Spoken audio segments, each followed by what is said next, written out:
నమ్మకమైన వానికి దీవెనలు మెండుగా కలుగును. అబ్రహాంతో అదే చెప్పాడు, నువ్వు చూస్తావు, నీ పిల్లల్ని చూస్తావు, నేను నిన్ను ఆశీర్వదిస్తున్నాను అన్నాడు.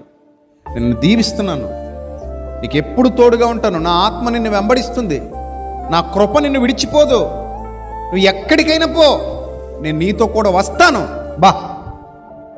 నువ్వు ఎక్కడికైనా పో, నేను నీతో కూడా వస్తాను అన్నాడు. ఎంత గొప్ప దీవెన అబ్రహాం పొందుకున్నాడు.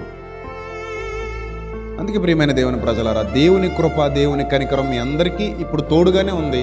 దాన్ని పోగొట్టుకోకండి, దాన్ని ఇంకా పెంచుకోండి, వృద్ధి పొందేలా చేసుకోండి. ఆయన దీవెన లేకుండా, ఆయన కృప లేకుండా మనం ఏం దాటలేము, ఏమీ దాటలేము, ఏది దాటలేము ఈ లోకంలో. అది ఆరోగ్యం కానివ్వండి, అది ప్రయాణం కానివ్వండి, అది పరిచర్య కానివ్వండి, అది జీవితంలో స్థిరపడటం కానివ్వండి, ఉద్యోగం కానివ్వండి, వ్యాపారం కానివ్వండి, ఎదగటం కానివ్వండి, ఏదైనా కానివ్వండి, ముఖ్యంగా నిత్య జీవితాన్ని చేరుకోవటం కానివ్వండి, అది ఇంపార్టెంట్ మనకి. వీటన్నిటికంటే అది ఇంపార్టెంట్, నిత్య జీవానికి వెళ్ళటం, అది కానివ్వండి. ఏదైనా సరే ఆయన కృప లేకుండా మనం దాటలేం, ఆయన దయ లేకుండా మనం దాటలేం, ఆయన కనికరం, ఆయన ప్రేమ మన మీద లేకుండా మనం దాటలేం. మరి దాటాలనుకున్న ప్రతివాడు ఆయన కృపకు పాత్రుడుగా నిలబడాలి. ఆయన చిత్తానుసారంగా జీవించడం అలవాటు చేసుకోవాలి, ఆయన మార్గాలలో నడవడం అలవాటు చేసుకోవాలి, ఆయన కృపలో కరుణ పొందుకోవాలి.